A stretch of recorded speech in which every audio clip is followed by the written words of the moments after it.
어려서부터 성경을 배운 디모데, 이렇게 말씀의 제목을 지어보았습니다.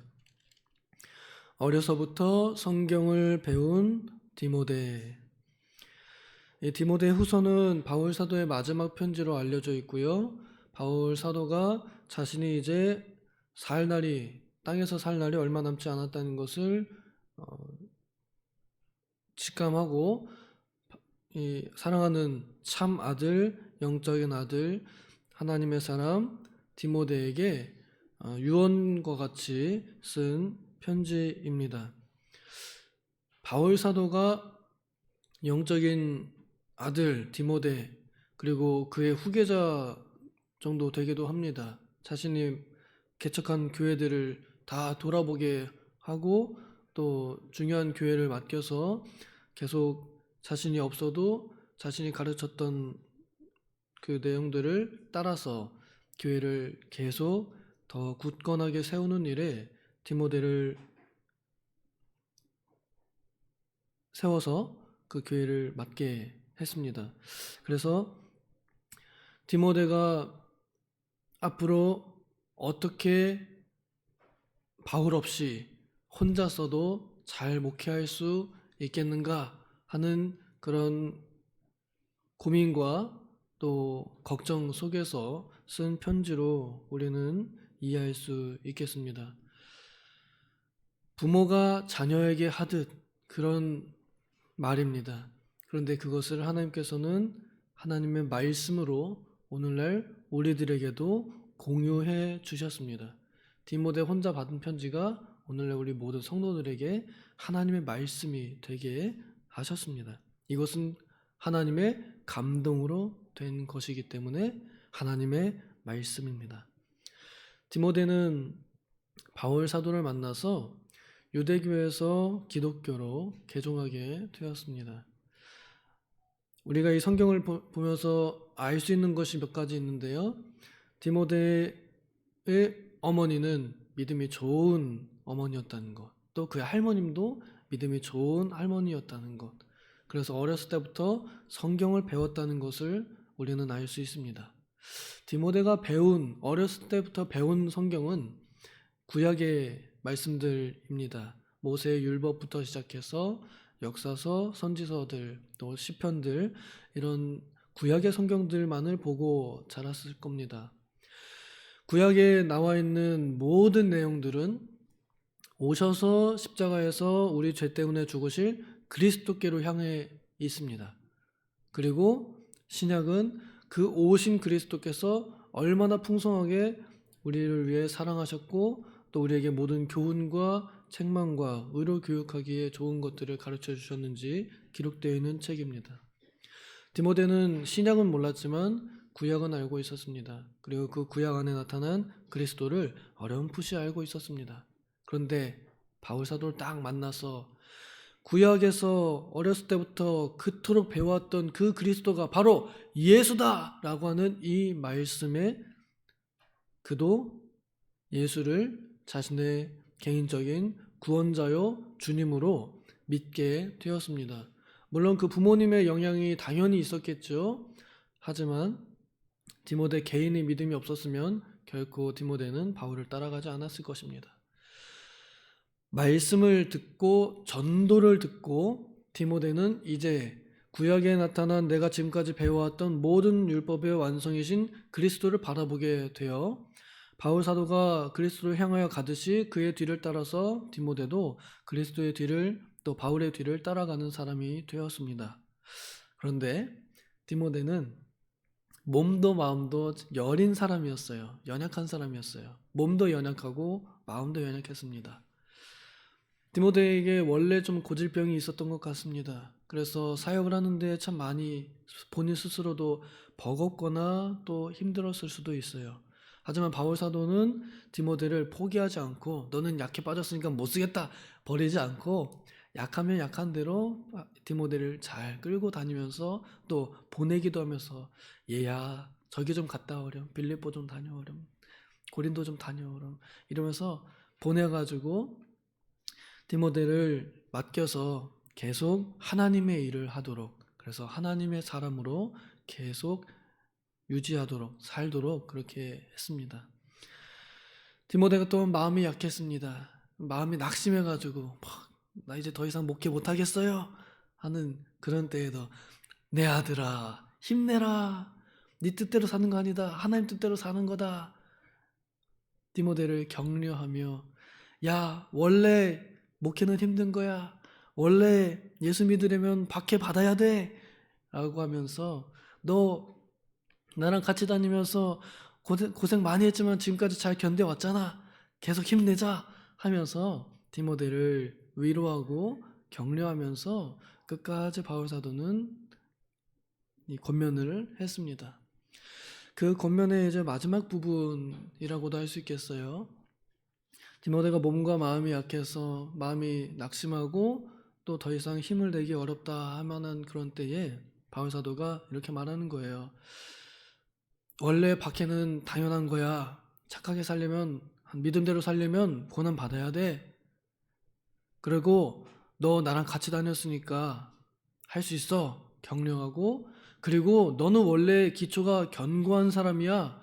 너는 어렸을 때부터 성경을 배웠기 때문에 너는 준비가 된 사람이야. 너는 구원에 이른 사람이야.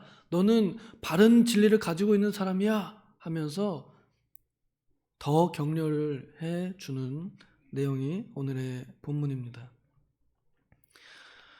바울 사도가 지금 일어나고 있는 일에 대해서 말합니다. 악한 사람들 속에 우리는 있다. 그래서 누군가는 속이기도 하고 또 그래서 누군가는 속기도 한다. 이 세상은 요지경이다. 도대체 진리라고는 찾아볼 수 없는 곳에서 우리는 진리의 싸움을 하고 있는 것이다. 원래 세상은 계속 악해져 갈 것이고 그리고 계속 거짓 선지자들과 또 거짓 교훈들은 판칠 것이다. 지금 우리가 살고 있는 시대가 그렇다. 하지만 너는 내가 가르친 내 제자다 하고 말해주는 거예요. 그래서 바울 사도가 너가 나에게서 배운 일에 확신 있게 머물러 있어라. 떠나지 말아라. 다른 어떤 사변에 현혹되지 말고 또 변절되지 말아라 하고 붙잡아 주는 것입니다. 네가 누구에게 배웠는지 알지 않느냐? 누구에게 배웠을까요? 믿음 좋은 엄마, 그리고 믿음 좋은 할머니, 그리고 영적인 아버지 바울. 엄마, 아버지, 할머니. 믿음의 부모님들과 믿음의 선배님들, 그리고 믿음의 동역자 바울에게서 배운 것입니다. 특별히 여기 네가 누구에게서 배웠는지를 알며라는 말은 네가 바울의 제자 아니냐라는 이런 자부심을 또 가지게 할 수도 있을 것 같습니다. 너를 가르친 사람들은 결코 연약한 사람들이라거나 결코 잘못된 사람들이 아니라는 것이지요. 너를 가르친 사람들은 대단한 사람들이고 너를 가르친 사람들은 정말 믿음에 서 있는 사람들이다. 너는 그의 후예다 라고 하면서 디모데의 정체성을 딱 잡아주는 말이 있거든요. 오늘날 우리 한국 교회에서도요, 유명한 목사님을 담임 목사님으로 둔 성도님들은 그걸 자랑으로 여깁니다. 자랑스럽게 여깁니다. 아, 우리 담임 목사님은 누구누구셨어요. 아, 우리 목사님은 어느 교회 담임이셨어요. 전혀 큰 어떤 교제는 못했을지라도 나의 담임 목사님이 큰 교회 목사님이다, 훌륭한 목사님이다 라는 거 하나만으로도 큰 자부심을 가지고 살아가듯이 디모데에겐 바로 그의 영적인 스승들이 그런 위대한 믿음의 선배들이었다는 것을 얘기해 주는 것입니다. 누구에게서 성경을 배웠느냐 정말 중요한 것 같습니다. 중요합니다. 성경을 어떻게 가르치느냐에 따라서 배우는 사람의 영적인 모양과 그리고 그 사람의 인격이 설계가 되고 그것이 발현되고 만들어지고 어떤 사람이냐가 되어 가는 것이거든요. 그래서 가르치는 사람에겐 정말로 큰 책임이 있습니다. 큰 복도 있지만 큰 부담도 있습니다. 어쨌거나 좋은 사람에게서 좋은 가르침을, 성경의 가르침을 받는 일, 정말 중요하고 좋은 일입니다. 감사하게도 우리 교회는 주일학교가 아직 유지되고 있습니다. 지금 주일학교 문 닫는 교회들이 줄줄이 일어나거든요. 유치부 비상이고요. 또 초등부는 그나마 좀 나은 것 같습니다. 중고등부 애들이 아주 완악합니다. 제일 초등부가 그나마 좀 애들이 순수한 편인 것 같고 말하면 잘 듣는 것 같습니다. 어쨌거나 유치부부터 초등부, 중고등부, 청년부, 장년부 이렇게 쭉 성도의 수가 공급이 되어서 이 교회가 유지되어야 되는데 그 아래가 잘린 거예요. 이 인구 절벽에 이 영향을 확실하게 받고 있습니다. 그래서 유치부가 없는 교회들, 또 초등부가 없는 교회들, 또 중고등부는 더 말할 것도 없이 중고등부는 애들이 안 나와서 없는 그런 시대가 되어가고 있습니다. 유치부터 초등부까지 다녀도 중고등부를 갈까 말까인데 어쨌거나 그래서 이 교회 안에 주일학교가 있다는 것, 그래서 성경을 가르쳐 줄 수 있는 사람이 있다는 것 그 자체도 굉장히 아주 감사하게 여기는 일이 되었습니다. 그리고 우리 교회는 참 훌륭한 선생님들이 참 많이 있어요.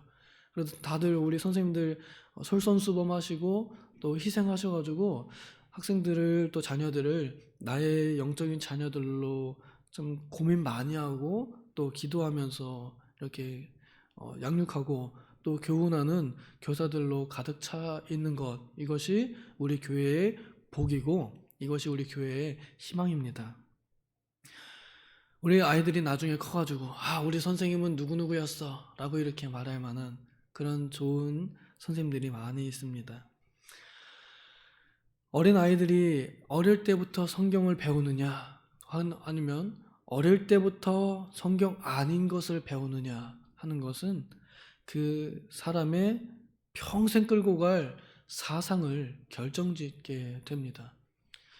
어떤 연구 결과에 따르면 고등학교 때까지가 그 영적인 사상의 이 완성 단계라고 이렇게 기간이라고 말합니다. 그러니까 고등학교를 졸업하고 나면은 더 이상 크게 변하지 않는단 말이에요.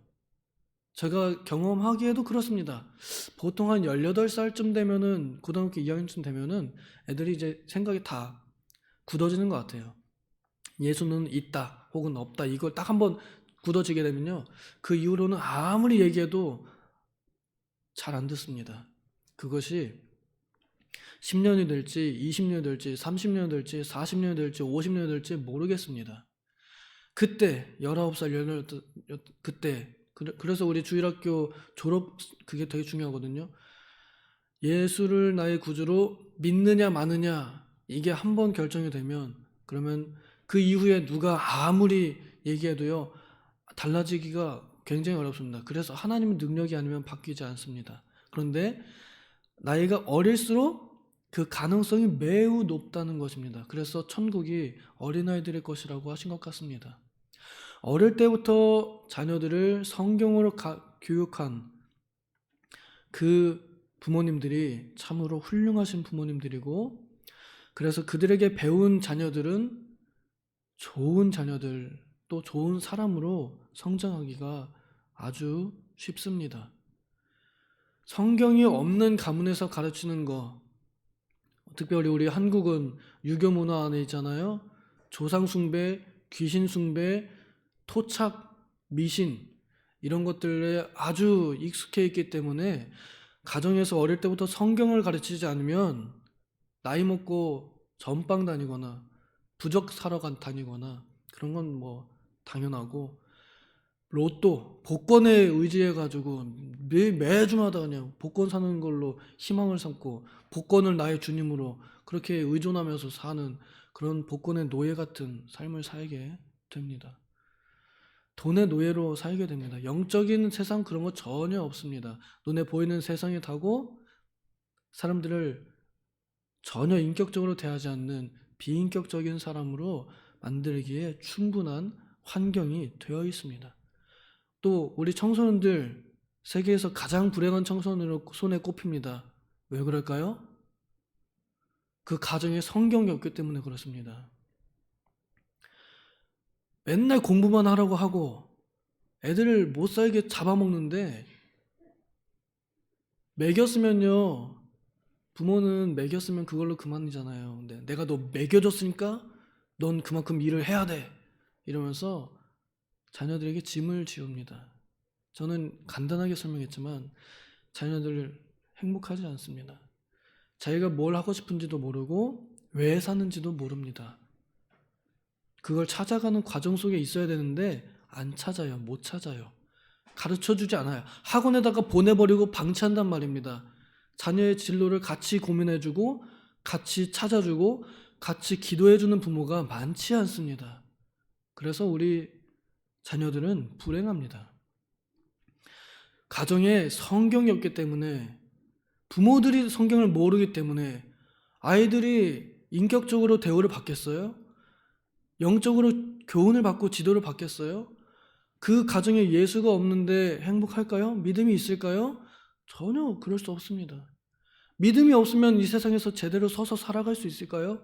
맨날 휘청거립니다. 부어라 마셔라 하면서 휘청거리면서 여기저기 다 싸질러 놓고 문제 만들고 그렇게 살아가게 되는 겁니다. 어릴 때부터 성경을 아는 거, 이거 굉장히 중요한 것입니다.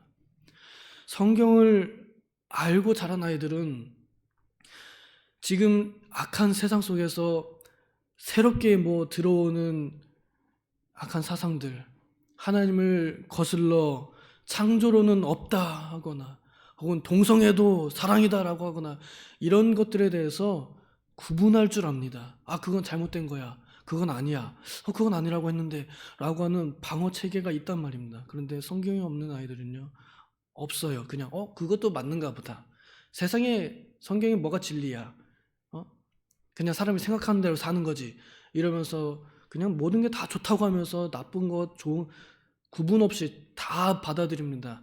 마약도 해보자 이러면서, 도박 뭐가 나쁘냐, 돈만 많이 벌면 되지, 따기만 하면 되지, 이러면서 도박에 빠지고. 성경이 없기 때문에 방어 체계가 없습니다. 그래서 성경이 없는 자녀들은요, 탈선하기 쉽고 잘못 살기가 너무나 쉬운 그런 사회입니다. 그런데 어려서부터 성경을 가르쳐 놓으면, 그러면 하나님의 사람이 되고 구원에 이르게 됩니다. 사람이 구원에 이르는 것만큼 큰 것이 없고요, 구원을 가지고 있다는 것만큼 행복한 것이 없습니다. 내 평생 소원이라 한다면 내 자녀들이 나와 같은 구원을 얻고 사는 거, 그것만 있으면 내 자녀들이 부자로 살건 거지로 살건 나 죽을 때 그거 걱정 안 한단 말입니다. 성경이 있는 아이들은 구원에 이르는 지혜가 있게 됩니다. 오늘 제가 이 말씀을 드리는 것은 우리 교회에 또 역사적인 사건이 하나 또 일어납니다. 오는 주일날 겨울 성경학교가 시작이 됩니다. 우리 아이들에게 여름에만 가르치는 것이 아니라 겨울방학에도 성경을 가르치고자 하는 선생님들의 그 열망이 우리 교회를 또한 변화시킬 것입니다. 그러면 그것을 지켜보고 있는 영적인 부모들인 우리들은 뭘 해야겠어요? 기도해야겠죠? 기도만 하겠어요? 도와줘야 되겠죠? 물질로든 몸으로든 뭐 도와줄 거 없느냐 물어보면서 들여다보고, 아이들 지나가면 아이고 잘했다 칭찬 한마디라도 해줘서 애들이 여기 온 거 뿌듯하게 생각해야지, 내가 오갈 데 없어가지고 여기 왔다 이렇게 생각하면 안 됩니다. 야, 너무 잘했다, 지금 네가 제일 귀한 시간에 왔다, 너가 여기 와서 아주 기쁘다, 칭찬을 있는 대로 마구마구 부어줘야 됩니다. 그 말 한마디도 우리 아이들을 살립니다. 그냥 지나가네 이러면 안 된단 말이에요. 성경을 배우러 온 아이들, 성경을 배우는 아이들, 얘네들 정말 보배고요, 정말 귀합니다.